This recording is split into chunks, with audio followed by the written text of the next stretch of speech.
Hello everyone, welcome to Edutap. तो आज हम डिस्कस करने जा रहे हैं कि PPB principles and practices of banking में जो न्यूमेरिकल कंपोनेंट है उसे कैसे हैंडल करना है, किस एरिया को स्किप किया जा सकता है, कौन से न्यूमेरिकल्स इंपॉर्टेंट है और उन्हें किस अप्रोच से हम सॉल्व करेंगे। ठीक है, तो सबसे पहले जो एरियाज हैं आपके principles and practices of banking में न्यूमेरिकल्स के, ये बेसिकली दो चैप्टर्स में से आते हैं। एक है आपका मैकमिलन बुक का chapter number 23 appraisal and assessment of credit facilities, दूसरा है हमारे पास chapter number 28 non performing assets and stressed assets. तो यही दो बेसिक चैप्टर हैं जहां से आपको न्यूमेरिकल्स करने हैं। इसके अलावा कहीं एक आधा अगर न्यूमेरिकल दिया भी है तो आपको उस पर ध्यान नहीं देना है। तो हम देखते हैं कि इनमें से किस टाइप के न्यूमेरिकल क्वेश्चंस जो है आ सकते हैं, कौन से एरिया में से क्वेश्चंस आ सकते हैं। तो अगर appraisal and assessment of credit facilities की बात करें तो उसमें आपको ऑपरेटिंग साइकिल या वर्किंग साइकिल कैलकुलेट करने के लिए बोला जा सकता है। इसका फॉर्मूला बहुत ही ज्यादा बेसिक है, इवन अगर आप ये भी याद कर लेंगे बिल्कुल सिंपल है कि सबसे पहले हमें number of operating cycle calculate कर लेना है कि अगर एक ऑपरेटिंग साइकिल 60 डेज का है तो एक साल में कितने होंगे, तो 360 ले लो, 365 मत लो, 360/60, तो 6 ऑपरेटिंग साइकिल होंगे एक साल के अंदर।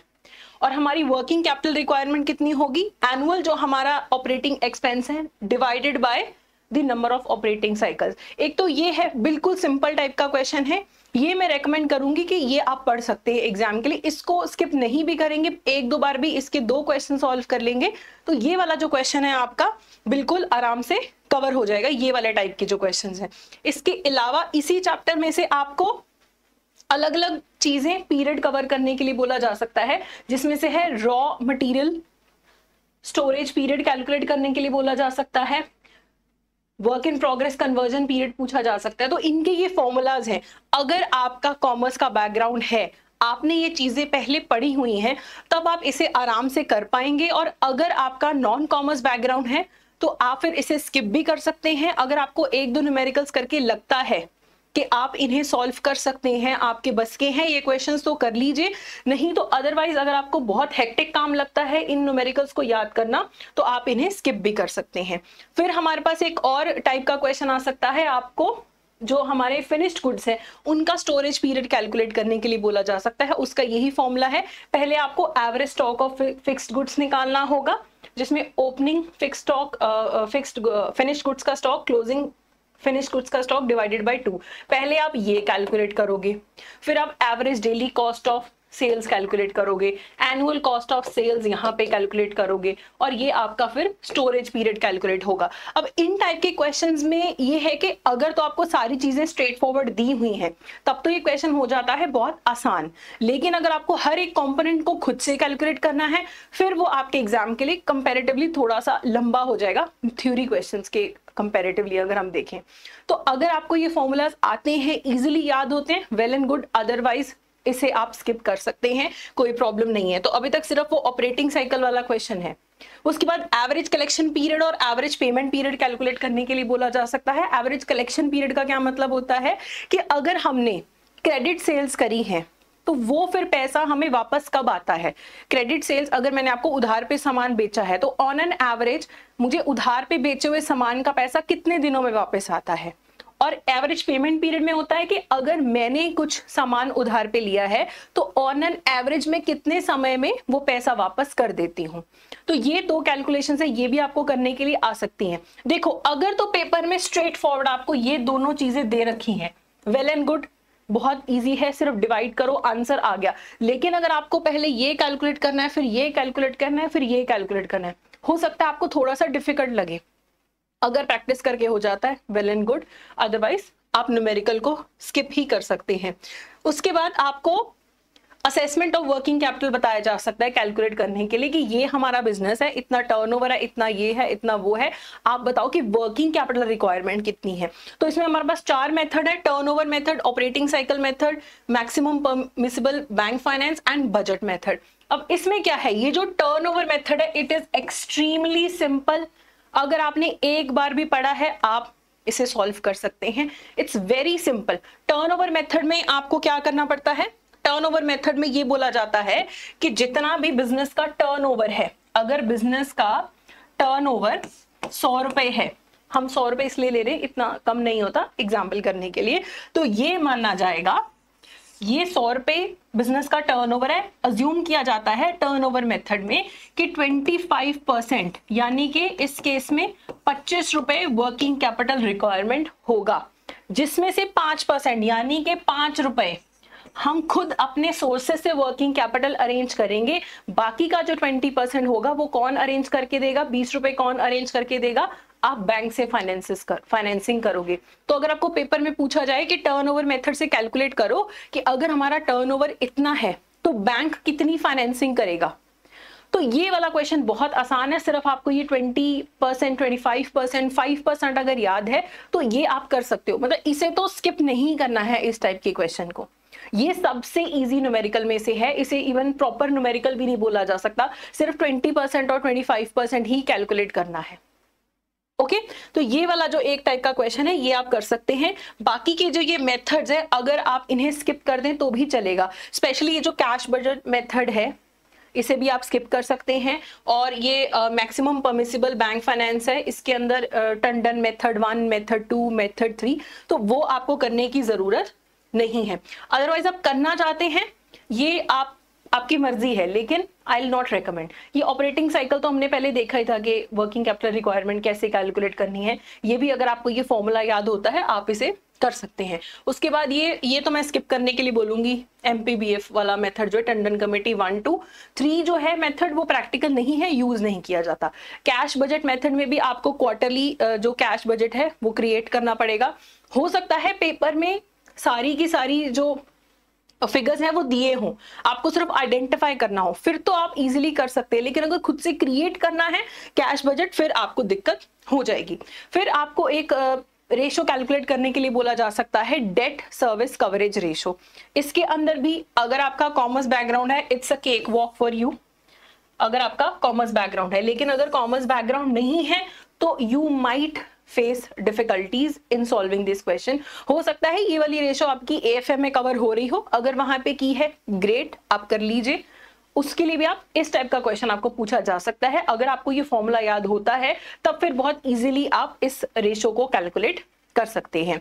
दूसरा जो टाइप के क्वेश्चंस हैं वो आपके पूछे जा सकते हैं नॉन फंड जो रिक्वायरमेंट आपकी क्रेडिट फैसिलिटीज जो बैंक प्रोवाइड करता है। एक तो हमें क्रेडिट फैसिलिटी बैंक प्रोवाइड करता है फंड बेस्ड, जिसमें बैंक हमें पैसे देता है। एक होता है नॉन फंड बेस्ड, जैसे कि letter of credit, bank guarantee. अब बैंक को ये भी कैलकुलेट करना रहता है कि कितने का लेटर ऑफ क्रेडिट इशू करें, कितने की गारंटी इशू कर सकते हैं। तो उसको लेके भी आपकी जो मैकमिलन की बुक में उसमें दिया है कि किस प्रकार की गारंटी पे कितनी हम गारंटी प्रोवाइड कर सकते हैं। पहले हम टाइप देखेंगे। देखो अगर तो गारंटी देनी है टैक्स लाइबिलिटी को लेके, ये आसान है अगर आप इसे याद कर लें कि अगर मान लो मेरा डिस्प्यूट चल रहा है टैक्स अथॉरिटीज के साथ 5 लाख के टैक्स को लेके, सरकार कह रही है मुझे, टैक्स अथॉरिटी कह रही है 5 लाख का टैक्स भरो। अब मुझे इस टैक्स डिस्प्यूट को लेके बैंक की गारंटी देनी है, तो बैंक की गारंटी कितने होगी, जितने का टैक्स का डिस्प्यूट चल रहा है। तो जो इस टाइप के क्वेश्चंस हैं, अगर आपको ये चीज याद है कि गारंटी फॉर टैक्स लायबिलिटीज कितनी होगी, जितना लेवल ऑफ डिस्प्यूटेड लायबिलिटीज होगा। अगर आपको गारंटी चाहिए इंपोर्ट ऑफ कैपिटल गुड्स पे, तो ये केस टू केस बेसिस पे होता है। तो आप ये अगर टेबल याद कर सकते हैं तो ये काफी इजी टाइप का क्वेश्चन आएगा इसमें, क्योंकि you don't have to calculate much, आपको आइडेंटिफाई करने पे ज्यादा ध्यान देना है बैंक गारंटीज की कैलकुलेशन के अंदर। दूसरे टाइप का है आपको cost of project, means of finance calculate करने के लिए बोला जा सकता है। जो कंपनी फॉर्म्स की ऑर्गेनाइजेशन होती है वहां पे एक कंपनी कैसे पैसे रेज कर सकती, शेयर्स बेच के, डिबेंचर्स बेच के, गवर्नमेंट से पैसा मिल सकता है उसको। वर्किंग कैपिटल फाइनेंस के और तरीके होते हैं, एसेट फाइनेंसिंग के मल्टीपल तरीके होते हैं। तो आपको हो सकता है कि पेपर में दिया हो कि डेट टू इक्विटी रेशो इतनी मेंटेन करके रखनी है और इतना हमें पैसा चाहिए, इतना हमें मैक्सिमम बैंक फाइनेंस कर सकता है और इतना हमें सरकार की तरफ से आएगा। तो हमें प्रोजेक्ट की फाइनेंसिंग बतानी है कि कहां से कितना पैसा आएगा। ये वाला क्वेश्चन आई सजेस्ट कि आप स्किप कर दीजिए। इसके 1-2 न्यूमेरिकल्स दिए हुए हैं बुक में, बट उस पर बहुत ज़्यादा टाइम वेस्ट होगा और उसका रिटर्न बहुत ज़्यादा कम होगा, बिकॉज पेपर में तो आपके पास 2 ही घंटे हैं। तो इसीलिए इस टाइप का अगर क्वेश्चन आता है तो आप इसे स्किप कर सकते हैं, कोई प्रॉब्लम नहीं होगी ऐसे क्वेश्चन को स्किप करने में।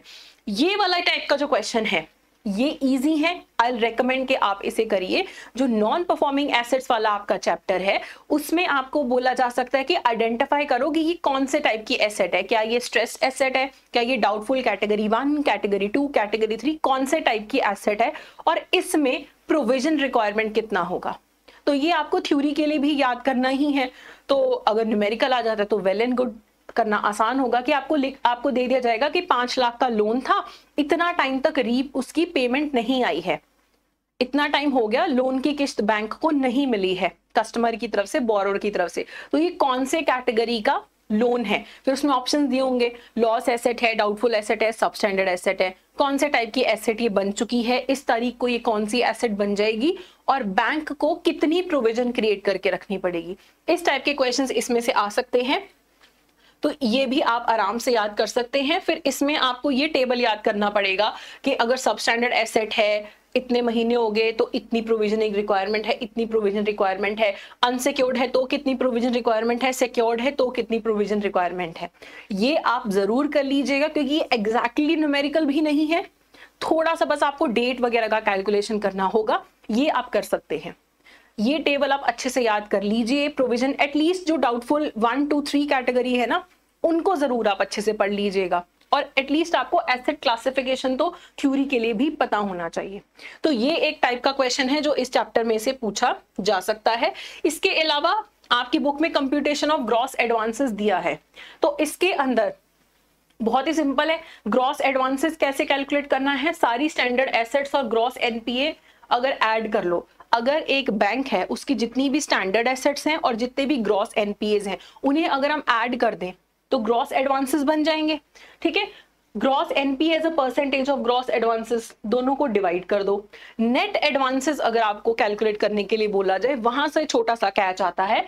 नेट एडवांसेस कैसे कैलकुलेट करते हैं, ग्रॉस एडवांसेस में से डिडक्शन माइनस कर दो। एडवांसेस क्या है, जो बैंक लोन दे रहा है, तो डिडक्शन किस किस चीज की मिलती है ये आपको याद करना पड़ेगा। यहां पे थोड़ा सा प्रॉब्लम आ जाता है कि आप ये सब अगर याद कर पाओगे तब आप वो क्वेश्चन सॉल्व कर पाओगे, अगर आपको ये चीज नहीं याद है तो फिर यहाँ पे सॉल्व करने में थोड़ी सी दिक्कत आ जाएगी। ये भी अगर आप करना चाहते हैं ठीक है, अगर आपको ये याद होता है, otherwise you can skip it.